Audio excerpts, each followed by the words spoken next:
Hello guys, welcome to YouTube channel E Takshashila classes. तो भाई दोस्तों, स्वागत है आप सभी का हमारे YouTube channel E Takshashila classes पे।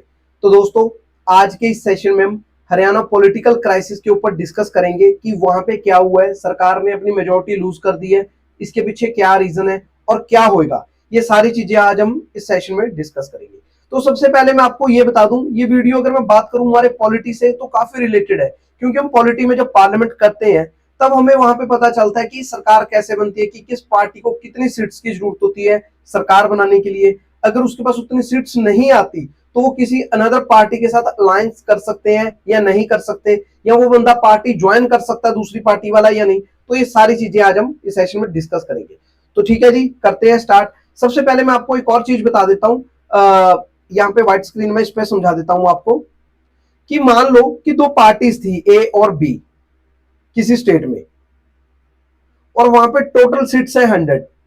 तो किसी एक पार्टी को अपनी सरकार बनाने के लिए कितने सीट्स चाहिए? तो उनको 50% से ज्यादा चाहिए, मतलब 100 का 50-50 हो गया, 50 से ज्यादा सीट्स चाहिए, मतलब 51 सीट्स। अगर किसी भी पार्टी के पास 51 या उससे ज्यादा सीट्स हैं तो वहां पे वो अपनी सरकार बना सकते हैं। अगर उससे कम है तो वो वहां पे सरकार नहीं बना सकते। तो उस सीन में क्या होगा कि वहां पे कोई लोकल कैंडिडेट्स भी इलेक्ट कर रहे हैं या कोई लोकल पार्टीज हैं, इंडिपेंडेंट मेंबर्स खड़े हैं, तो वो ये सारा सीन है। इस पार्टी के पास मान लो 40 सीट्स हैं, इसके पास 30 सीट्स हैं, तो इसके पास 20 सीट्स है, और आगे एक और पार्टी है जिनके पास मान लो कि 10 सीट्स हैं। तो क्या होगा, यहाँ पे मेजोरिटी किसी भी पार्टी के पास नहीं है चारों में से। तो क्या हो सकता है कि जैसे ये सी है और इन्होंने ए वालों के साथ अलायंस कर लिया, गठजोड़, तो इनके पास कितनी सीट्स हो जाएंगी? 60 हो जाएंगी, जो कि हमारी मेजोरिटी है 50% से ज्यादा, वो ये क्रॉस कर पा रही है, तो इनकी सरकार बन जाएगी। हाँ, एक और बात, ये जो सी पार्टी है ये इसको ज्वाइन नहीं कर सकती, इसके कुछ मेंबर्स अगर इंडिपेंडेंट इलेक्ट हुए हैं या कुछ है, कि हाँ ये बोल दे कि तुम में से मेरे कुछ बंदे आके मेरे में आ जाओ, हम ज्यादा हो जाएंगे और सरकार बना लेंगे, तो उसको हम डिफेक्शन बोलते हैं, एंटी डिफेक्शन। शेड्यूल 10 में हमने ये चीज की हुई है। पहले क्या होता था आपको पता है कि जो पार्टीज के पास कम सीट्स होती थी वो दूसरी पार्टीज के कुछ कैंडिडेट्स को लालच देते थे कि आपको इतना पैसा देंगे, आप हमारी पार्टी में आ जाइए, और वो सरकार बना लेते थे। तो इस चीज को खत्म करने के लिए हमारे पास 10th शेड्यूल में है एंटी डिफेक्शन। ठीक है जी, एंटी डिफेक्शन के थ्रू अगर कोई एमएलए दूसरी पार्टी को ज्वाइन करता है तो उसकी सीट वैकेंट हो जाएगी। तो हमें अगर सरकार बनानी है तो या तो मेजोरिटी से ऊपर ज्यादा सीट्स हो, अगर नहीं है तो हम किसी पार्टी के साथ अलायंस, गठजोड़ बोलते हैं, वो कर सकते हैं। वो पार्टी उनको सपोर्ट करेगी, उनके साथ मर्ज नहीं होगी। ठीक है जी, तो ये सीन होएगा। यहाँ पे क्या है, हमारा गठजोड़ वाली बात आ रही है। तो हरियाणा का अगर मैं कुछ सीन बताऊं तो यहाँ पे भी ऐसा ही था। बीजेपी के पास हरियाणा में टोटल सीट्स ओवरऑल बात करूं, हरियाणा लेजिस्लेटिव असेंबली में, एलएसए में, कितनी सीट्स है? 90 सीट्स है हरियाणा में। तो इसका मतलब अगर किसी सरकार ने, किसी पार्टी ने अपनी सरकार बनानी हो, उसको इसके हाफ से ज्यादा सीट चाहिए, मतलब 46 सीट्स उनको चाहिए सरकार बनाने के लिए।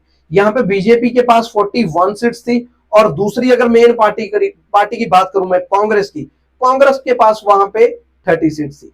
तो किसी के पास ओवरऑल मेजोरिटी नहीं थी सरकार बनाने के लिए। तो क्या हुआ, वहां पे इंडिपेंडेंट मेंबर्स भी जीते हुए थे साथ। तो बीजेपी ने उनके कुछ मेंबर्स के साथ क्या किया, सपोर्ट कर दिया उनको, बीजेपी को उन मेंबर्स ने।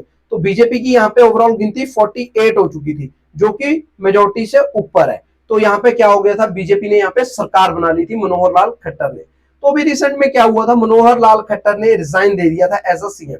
तो उसके बाद नायब सिंह सैनी थे जो, वो नए सीएम बने थे। अब उनके सीएम बनने के कुछ टाइम बाद जो इंडिपेंडेंट लीडर्स थे, एमएलए थे, जिनका बीजेपी को सपोर्ट था, तो उन 3 एमएलए ने अपना सपोर्ट वापस ले लिया। तो बीजेपी के पास अब 3 जो एमएलए का सपोर्ट था वो कम हो चुका है 48 में से, तो कितना रह गया? 45। अब उनके पास 45 सीट्स हैं जो मेजोरिटी नहीं है, मेजोरिटी चाहिए उनको 46 के साथ। तो क्या हो चुका है, वहां पे बीजेपी ने अपनी मेजोरिटी लूज कर दी है, वहां पे उनकी सरकार गिर जाएगी। ठीक है, अगर उनके पास मेजोरिटी नहीं रहेगी। तो हुआ क्या है, क्या कारण है उन लीडर्स का, आइए अब जानते हैं। जो 3 इंडिपेंडेंट एमएलए थे, उन्होंने अपनी जो सपोर्ट थी नायब सिंह सैनी की सरकार को दी हुई बीजेपी को, वो वापस ले लिया, और वो सपोर्ट उन्होंने कांग्रेस को दे दिया वहां पे। इसी के साथ हरियाणा में बीजेपी की गवर्नमेंट के पास मेजोरिटी कम हो चुकी है, खत्म हो चुकी है। और उनमें से एक एमएलए थे, एमएलए धर्मपाल गोंदर। तो उन्होंने क्या बोला है कि जब उन्होंने गवर्नमेंट को ज्वाइन किया था, सरकार बनाई थी, बीजेपी को ज्वाइन किया था, तब उन्हें बार बार बुलाया गया था, और उन्होंने डिसाइड किया था कि वो मनोहर लाल खट्टर जब तक पावर में है उनको अपना बहुमत, अपना जो समर्थन है, सपोर्ट वो करेंगे। अब आपको पता ही कि मनोहर लाल खट्टर ने रिजाइन दे दिया था और उन्हें पता है कि वो पावर में नहीं है और सरकार फार्मर्स के इंटरेस्ट में कुछ नहीं कर रही वहां पे, तो हम फार्मर्स के इंटरेस्ट में जाके अपना सपोर्ट विड्रॉ कर रहे हैं सरकार से और ये सपोर्ट हम कांग्रेस को कर रहे हैं। तो ये कहना था एमएलए धर्मपाल गोंदेर का, जिन्होंने बीजेपी से सपोर्ट अपनी वापस ली है। आइए जानते हैं दूसरे एमएलए जो थे रणधीर गोलन, उन्होंने भी अपनी सपोर्ट हरियाणा गवर्नमेंट से वापस ली है। 4.5 साल से वो उनके साथ थे, बीजेपी गवर्नमेंट थी वहां पे। अब उन्होंने बोला कि हम अपनी जो सपोर्ट थी बीजेपी को वो वापस ले रहे हैं, क्योंकि अगर आज की बात की जाए जो अनएम्प्लॉयमेंट और इन्फ्लेशन है वो हाईएस्ट पीक पे है और इस चीज को देखते हुए हम सरकार से अपनी सपोर्ट वापस ले रहे हैं। हम नहीं इस सरकार के साथ रहेंगे क्योंकि यहाँ पे बहुत ही ज्यादा अनएम्प्लॉयमेंट रेट है जो हाई है, इन्फ्लेशन भी बहुत बढ़ चुकी है। तो ये कहना था एमएलए रणधीर गोलन का। ऐसा ही उनके तीसरे एमएलए थे, उन्होंने भी बोला था। तो 3 एमएलए थे जो जिन्होंने इस सरकार को, बीजेपी गवर्नमेंट को छोड़ दिया था, जिससे उन्होंने मेजोरिटी लूज कर दी थी। हरियाणा मैंने आपको पहले भी बता दिया है कि 90 मेंबर्स का ये हाउस था, जिसे नायब सिंह सैनी लीड कर रहे थे बीजेपी की गवर्नमेंट में, जिनके पास 41 के राउंड एमएलए थे, बट उनमें कुछ इंडिपेंडेंट एमएलए की भी उनको सपोर्ट थी। एक था उनमें से हरियाणा लोकहित पार्टी के गोपाल कांडा। तो ये 3 एमएलए ने अपना सपोर्ट वापस ले लिया, जिसके कारण बीजेपी ने वहां पे मेजोरिटी लूज कर दी है। तो अब वहां पे यार क्या सीन हो सकता है? 3 सीन बन सकते हैं वहां पे। सबसे पहला क्या करेगा गवर्नर, क्या करेगा वहां पे, मैं आपको बता देता हूं। अब गवर्नर बीजेपी को, जो वहां पे सरकार है, 10 दिन देंगे कि वो 10 दिन में अगर तो मेजोरिटी दिखा देते हैं, सरकार बीजेपी की ही रहेगी। 10 दिन का टाइम दिया जाएगा कि अगर 10 दिन में उन्होंने मेजोरिटी दिखा दी तो उनकी सरकार बन जाएगी, अगर वो मेजोरिटी दिखाने में कामयाब हुए।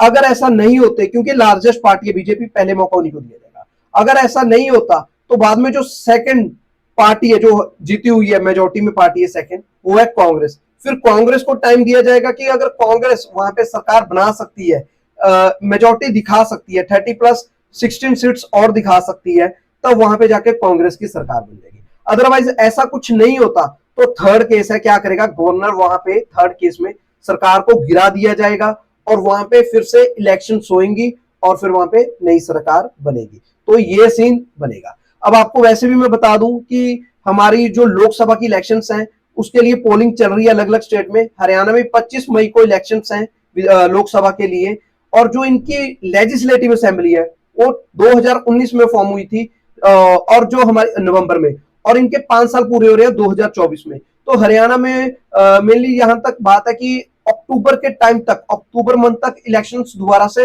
हो जानी थी। वैसे भी अगर ये सरकार ना भी गिरती तो 5 साल अक्टूबर तक उनके हो जाते पूरे, अक्टूबर में फिर से दोबारा इलेक्शंस वहां पे होनी है।